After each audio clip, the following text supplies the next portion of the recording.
If you've been around the gaming world recently, then I have little to no doubt that you've heard of Planet of Lana. It's a recent release that's received incredible praise from a multitude of game sites, and it's not without good reason.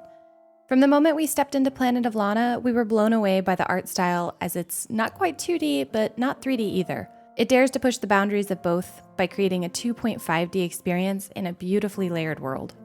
As an animation student, I couldn't help but be in awe with the detail of all of it, and it's what kept me appreciating the game even during the frustrating parts.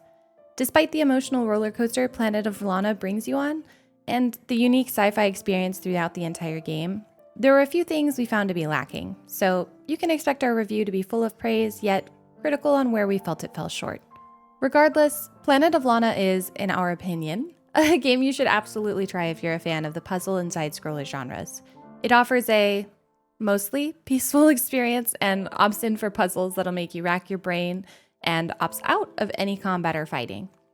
Despite the lack of combat, there were still enough heart-pumping moments to keep the game interesting and us on the edge of our seat.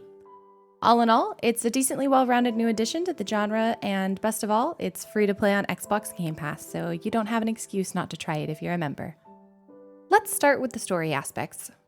Despite the fact that this game has no readable text lines or understandable dialogue, there was no point in the story that I didn't have a firm grasp on what was going on due to how it was told through the visuals and audio.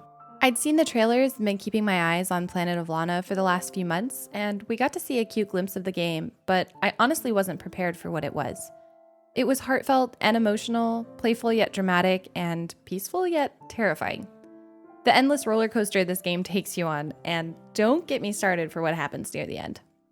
I was gasping while playing it in Discord due to the heartstrings it was tearing out. It's an experience I just can't spoil, but I will compliment it on how thorough and thoughtful it was. Rarely do you get a story so creatively told, and even more rare is it when they do it in this style. It shines in this department, and if you're a lover of sci-fi in particular, you're going to want to try this.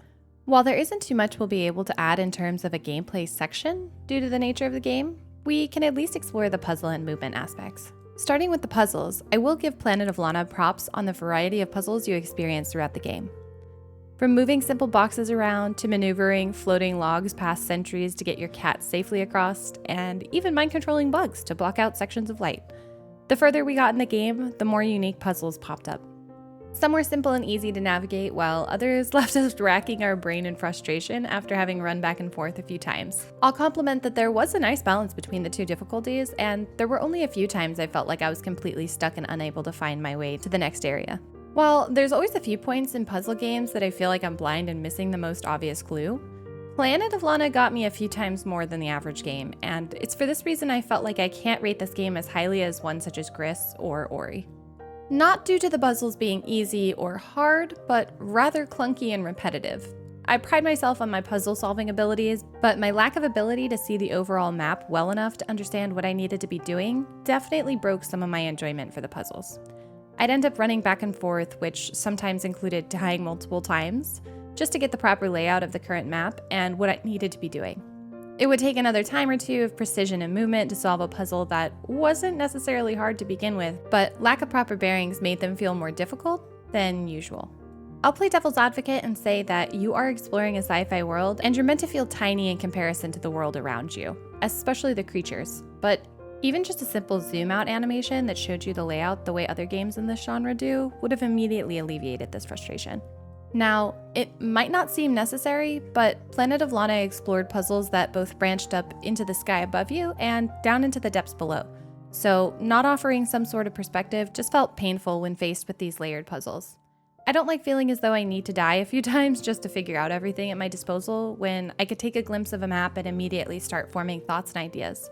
If those ideas led to deaths, at least I'd know exactly what resources are there and what I need to be focusing on my next try, rather than feeling as though I've just missed some important piece of the puzzle altogether.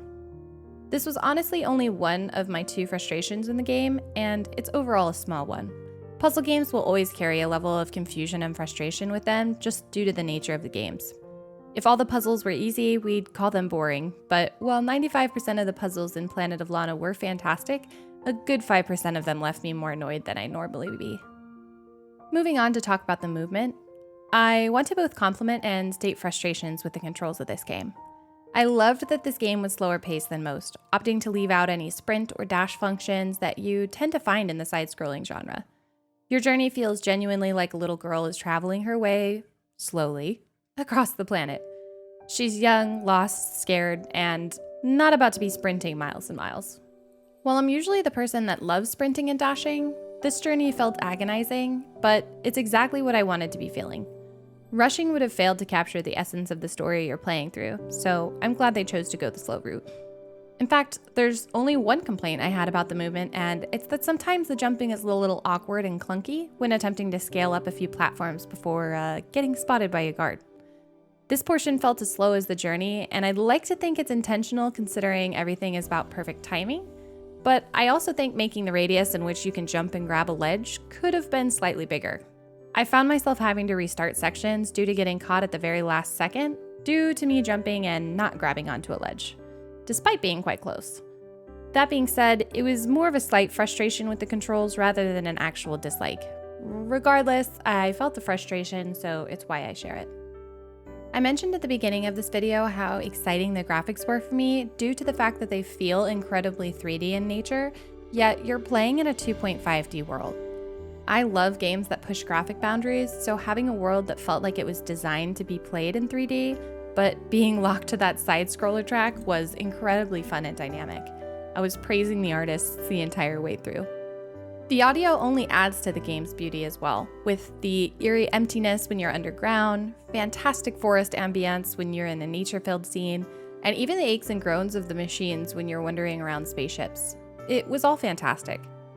The most impressive point was running through the desert, and while I don't want to spoil it, just know that if you love great soundtracks, that was the highlight of the game. Despite the few moments of frustration due to clunky jump timing or dying on a puzzle too many times, Planet of Lana is a beautiful and heartfelt addition to the gaming world. It was playful and cute, yet at its most intense moments had my heart pounding with anticipation. The entire experience can't be summed up well into words, and you have no excuse not to try it if you have a Game Pass.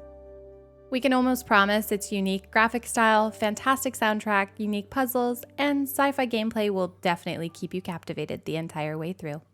Thanks as always for watching another Pillow Fort review, and don't forget to hit that like and subscribe button to keep up with our content. Until next time.